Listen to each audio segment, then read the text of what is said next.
Welcome back to Betting People with Steve Ryder. Now, in the first part, we talked about some of Steve's punting strategies and how he got into betting. I want to ask about his tipping strategies, or your tipping strategies, I should say, Steve, because you have managed to make a profit for quite a few years. And that's something that is not an easy thing to do. And believe you me, I would know. So, um, how do you go about finding your selections just from a base level? You've got an average day's racing, let's say you write for Oddschecker. What's the process behind that? I'll go through every race. I'll look for specific pieces of form, course and distance form. If they're at tracks like I've highlighted before, the likes of Chester, Epsom, Cartmel, and go through and I'll look at every single race, create a short list. Generally the evening, for Oddschecker, I post my tips to Oddschecker, who then post those exclusively on the app between 8:30 and 9 a.m. So I will look through a race the night before, conduct a short list of horses who I like and at the current prices that are obviously available overnight. I'll then readdress that, get up in the morning and see if the prices are still value in my eyes, and obviously shorten the short list from there, and send in my selections and hope they're still a backable price when obviously they get posted onto the app.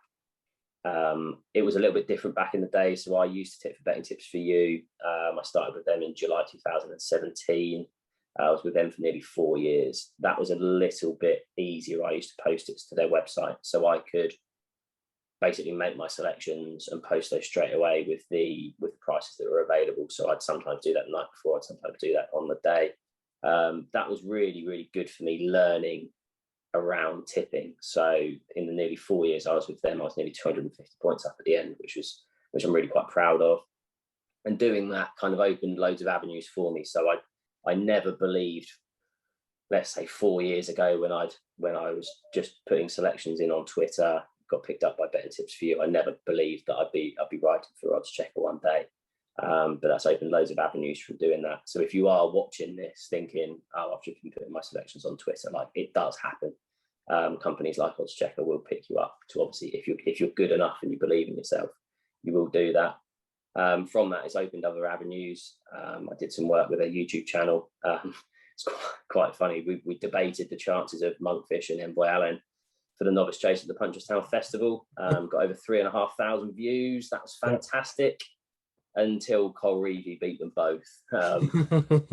And pretty much made that episode null and void. But that was really good to obviously be involved in that. Other bits, obviously, around is the On the Hump podcast. So yeah, our mutual friend Ryan Summerfield was bugging me for months to try and set up a podcast.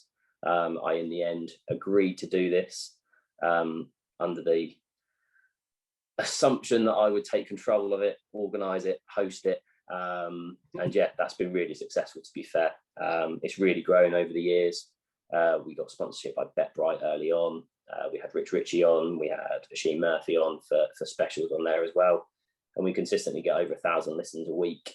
We had over 2,000 listens for our Royal Ascot preview. So it's all around kind of guests on and tipping strategies from there. But we consistently do that every week. And you'll be on tomorrow, Will. So yeah, I shall be on tomorrow. I hope you've been studying the cards at Sandown for the eclipse. I have indeed. In Betting People hopefully featuring me, you'll find out how I got the winners on that Sandown card. But with all that in mind, one thing I'm interested in is there's an awful lot of debate and discussion over how successful tipsters can be, given the changes that bookmakers make to their selections. Now, for Oddschecker, obviously, it's an in the morning thing. Have you ever been in a situation where you've had to forego selections, sometimes even winning selections, because the prices have moved so much? Yeah, so actually, it was quite a funny story. The David Jeffries gamble a couple of months ago, I'd selected one of his horses, was quite interested in some of his back form, was 9-1 when I did my selections the night before. had been slightly backed, was about 7-1 in the morning, sent it in. I send my tips in around sort of 7:30 before I go to work. I actually then emailed through at 8:30 after this supposed gamble had started, because at that point he was 7-4, and I thought I can't be doing this. So obviously, I could then write in, and that obviously then didn't get posted. But at the same time, I've also been kind of half stitched up by non-runners. I've tipped a horse each way, had a significant non-runner in the race, and ended up having half a point each way on the app on a 5-2 shot. Now, I'm well known as being an each way scumbag in races, but even I wouldn't be having half each way scumbags unite, by the way. Each way scumbags unite. I'm absolutely firmly on that side of the argument, but do you go on? Yeah, so that's it really. Like this, I haven't got any more to add. No, fair enough. It is something that happens to all of us. It's something that's happened to me, having written for the Star Content site, and I think it is something of interest. Obviously, I'm presuming you got a P&L. Yeah, I've got a P&L for Oddschecker at the minute. I actually made a terrible start. So I started in January. I was about -17 down for January, about -6 for February. Recently, I actually stopped tipping for betting tips for you because it just I ended up spending too long on it. So I ended up obviously coming back off furlough, like a lot of people in the country. Went back to my regular job. Ended up then obviously tipping for betting tips for you and Oddschecker. Have a young family myself, and then actually since I've stopped tipping for betting tips for you, actually my profit and loss has been fantastic for Oddschecker. I'm now back in profit. I'm plus 20-ish for this month, so I'm up to about plus double figures for Oddschecker, which has got me out of a bit of a hole from where I was early on. That's excellent to hear. I'm guessing you would encourage everybody who does punt, even on a recreational scale, to try and keep a profit and loss, because it's been something I've been doing over the last 18 months or so, and it's something that you've done for a long time. Could you explain actually what you think having profit and loss brings to your game in terms of an edge? Yeah, I know you've been tracking yours for the last 18 months because I sent you my spreadsheet. So anyone that actually wants me to send it through with all the formulas and everything, then just give me a shout. Absolutely. It helps obviously just track on what you're doing and what you're doing wrong, what you're doing right. So actually quite frequently I'll go back through my profit and loss, work out my selections that have worked out my selections that haven't, looking to see obviously everything's done on a point scale. The majority of my selections will be 1 point win or half a point each way. However, it's quite interesting to then look back at your bigger stakes. So for example, Royal Ascot had 2 points each way on Poetic Flair. That obviously worked out really well.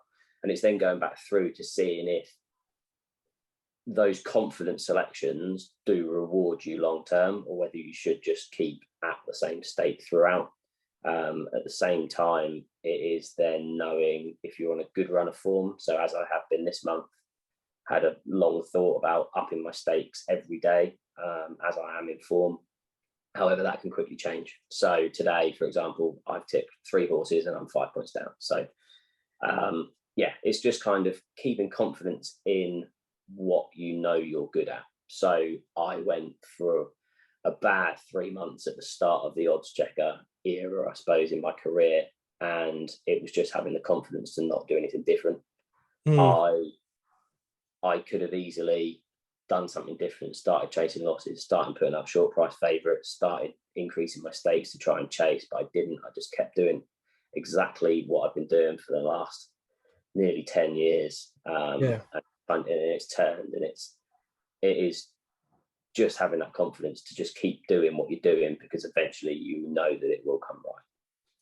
And do you actually think there would have been any situation in which you would have changed your staking plan or approach?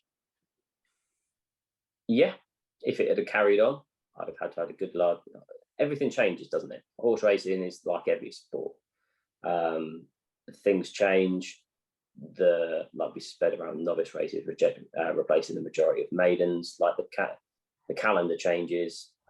field sizes change, makes up of races change, the stables that are dominating the sport change. So it will go back, and you just have to look through and adapt what you're doing, but at the same time know what works for you, basically. I think that's very wise and sage advice indeed. Just to bring this to an end, would there be any sort of conditions that you feel you are A, sort of very comfortable tipping in, and B, uncomfortable tipping in? I ask because there are some punters, and I'm sure plenty of people who've been on betting before, who have made certain conditions pay for them. They wait for certain ground conditions, they will only bet certain races, or they will only, for instance, do the opposite. They'll only lay in certain races or whatever. Do you have a certain set of conditions where you are happier to put odds up or tips up, I should say, from Oddschecker than vice versa? I like higher quality races. I much prefer to tip in group races. I find that the horses are more dependable. If you're consistently tipping in 0 to 65s, 0 to 70s, you are relying on that horse to answer his handicap. Yes, it might back over its course and distance it likes. Yes, it might have the headgear. Yes, it might have the ground. But actually, you are backing a horse that at the end of the day isn't very good.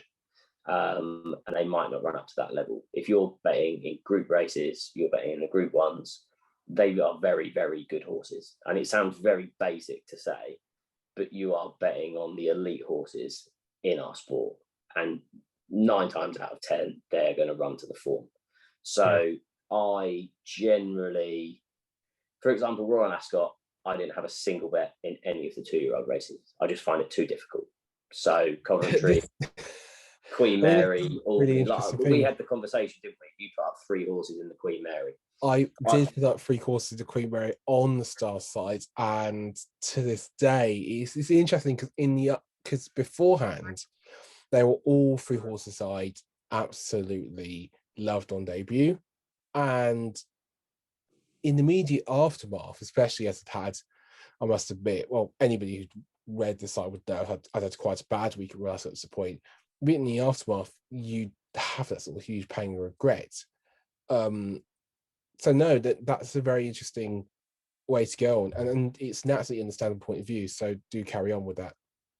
Yeah, and I won't necessarily never back in a 2-year-old race. Like, I'm not one of these people that keeps speed figures, looks at speed figures, particularly looks at RPRs or anything from kind of debut efforts or anything like that. I very much am a punter and a bettor that uses my eye. So if I watch a race and I think, wow, that horse is brilliant, yes, I'll kind of have a look and just see how the form's working out and those sort of things. But a lot of it's done from my eye. I won't go get my stopwatch out and see how quickly it ran in the last 2 furlongs. Like, a lot of it you can, when you've been doing it this long, you can do from your eye, really.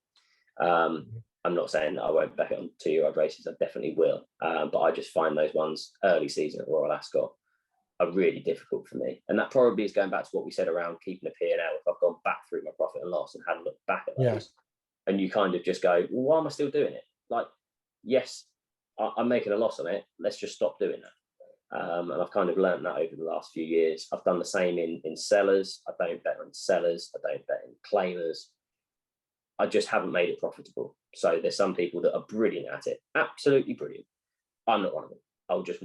As soon as I go through a card and I see a classified stakes or a seller or anything like that, I won't even bother. I'll concentrate mainly on novice races, handicaps, and group races. Just one follow-on question, actually, from this, but you were talking about, races that necessarily wouldn't tip in. And I was just also wondering, when it comes to it, have you ever actually changed your mind on races or subjects that were no-go areas for you before, that you've actually changed your mind on and you thought, I can put up horses in those sorts of races, you know, because I never used to be a handicap fan. I never used to be a handicap fan. But they provided me my only 2 winners of the Royal Ascot Week. Has that happened for you? I used to think that these big 20-odd runner handicaps were impossible. I will still only do it. I find it hard on the opening day of the meeting. So Royal Ascot in general often has a draw bias. I'll much prefer to wait for the first day, get that out of the way, and then I'll have a proper bet later in the week, the Wokingham, the Royal Hunt Cup, anything like that. Once you know that either the stand side or the far side are favoured, I'll happily do that. So I suppose early on, I just used to look through and see the vast majority of runners and go, I'm not even bothering having a look through that. But if you do look through those, you find where the pace is going to be on a certain side after the draw as they've been. You can make that profitable. And I suppose in the recent years, I have been more inclined to take more of a time in these sort of 20-odd runner handicaps to actually find the answer to the puzzle, which I think is actually, they're the most satisfying ones. Yes, you can pick out a Group 1 winner. Yes, you can pick up an impressive group winner, listed winner, and work out that. But actually, it feels so good when you look through it. You know what's going to make the pace. You know, you find a horse that's drawn next to that horse to track the pace. You're on the right side. You've got the ground. Solving that puzzle is one of the best things about horse racing. As somebody who trumpet signal here managed to put up the Sandringham and the Wokingham winner, I will not disagree with you. Thank you very much for your time, Steve Ryder, on betting people this week. You're welcome. Well, thanks.